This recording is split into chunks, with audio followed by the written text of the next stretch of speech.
성경에 보면은 여러 가지 절기들이 나오는데 하나님께서 우리에게 지키라고 하시는 절기는 완성된 새 절기의 축복입니다. 예수 그리스도께서 이 땅에 오셔서 십자가에서 죽으시고 3일 만에 부활하심으로 유월절을 성취하셨어요. 그래서 우리는 유월절을 지키는 것이 아니라 완성된 복음을 가지고 누리면서 하나님께 감사를 드리는 것입니다. 여러분, 그리고 맥추절은 오순절 성령의 강림으로 성취되었잖아요. 우리가 예수를 그리스도로 믿고 내 인생의 주인으로 고백한 그 순간부터 성령님이 우리 안에 내주에 계시면서 우리가 천국에 이르기까지 함께 하시고 동행하시며 구원해 주시겠다고 말씀하셨습니다. 그리고 마지막 수장절입니다. 그리스도의 승천과 재림으로 하나님께서 이 땅에서 우리의 삶을 인도해 가시다가 결국에는 완전한 안식의 장소인 천국으로 우리를 데리고 가십니다.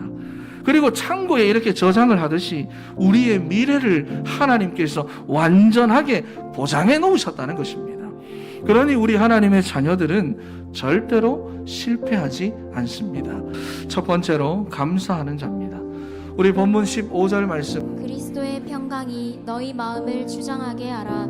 너희는 평강을 위하여 한 몸으로 부르심을 받았나니 너희는 또한 감사하는 자가 되라. 여러분, 세상의 어떤 분야든 표준이 되고 기준이 되는 것들이 다 있습니다. 그런데 우리는 영적인 존재라서 보이지 않는 영적 상태가 중요한데 내가 영적으로 건강한지 안 건강한지를 어떻게 알 수가 있느냐? 영적 건강의 표준과 기준이 뭐냐? 그게 바로 감사라고 하는 것입니다. 그래서 데살로니가전서 5장 16절 말씀에 보니까 항상 기뻐하라, 쉬지 말고 기도하라, 범사에 감사하라. 이것이 그리스도 예수 안에서 너희를 향하신 하나님의 뜻이니라 그랬습니다. 24시로 감사하고 위기에도 감사하고, 여러분 이게 어떻게 가능합니까?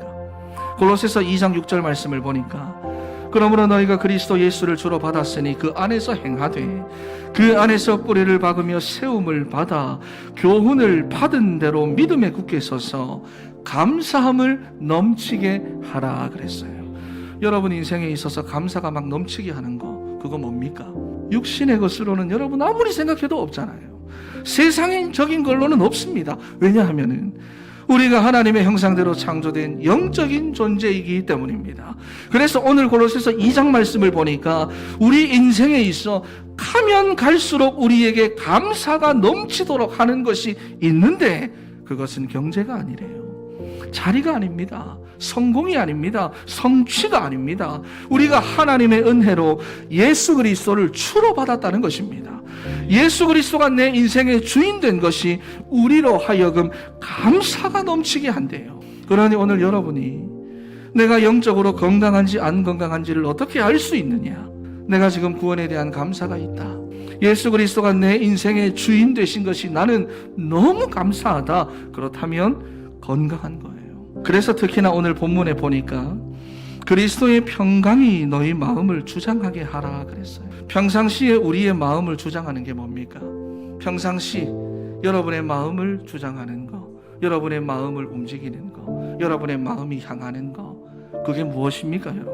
예수 그리스도께서 주시는 평안은 세상이 주는 것과는 다른데 특징이 있습니다.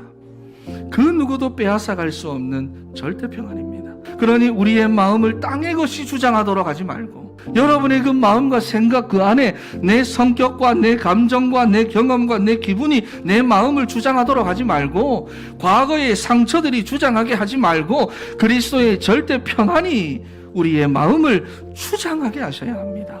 여러분, 그런데 이것을 우리가 어떻게 얻을 수가 있느냐?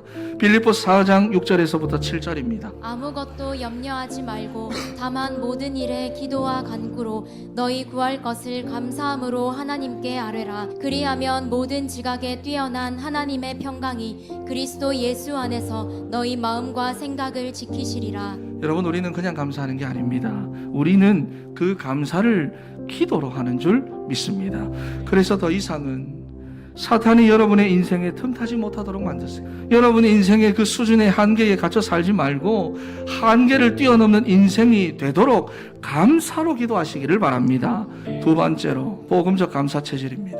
바울은 감사하는 자가 되라는 말씀과 함께 어떻게 해야 우리가 복음적인 감사 체질이 될 수 있는지에 대해서도 말씀하고 있습니다. 왜냐하면 여러분, 우리가 하루 이틀 정도는 마음 먹고 결심해서 감사할 수 있겠죠.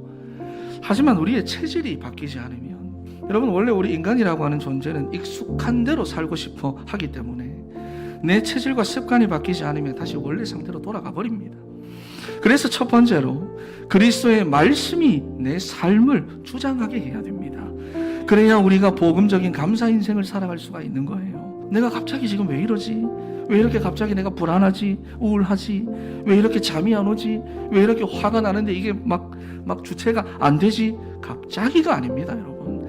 여러분이 평상시에 먹고 소화시킨 대로 지금 영적 상태가 따라서 나온 거예요. 그래서 오늘 본문에 보니까 그리스도의 말씀이 너희 속에 풍성하게 거하도록 해라는 것입니다. 그러니 여러분, 다른 걸로 채우지 말고 말씀으로 채우세요. 두 번째로, 예수 그리스도 그 이름의 권세를 실제 생활 속에서 사용할 때 복음적 감사 체질이 될 수가 있습니다. 17절 말씀을 보니까 무엇을 하든지, 여러분이 어디서 무엇을 하든지, 말을 하든지, 일을 하든지, 무엇을 하든지 다 주 예수의 이름으로 하래요. 그래서 그를 힘입어 하나님 아버지께 감사하라. 여러분, 예수 이름에 권세가 있습니다. 여러분 인생에 문제가 생기고 갈등이 생기고 위기가 생겨가지고 막 힘들어하고 스트레스 받고 할 때 여러분들이 거기서 예수님의 이름을 부르시기를 바랍니다. 그러면 구원받습니다.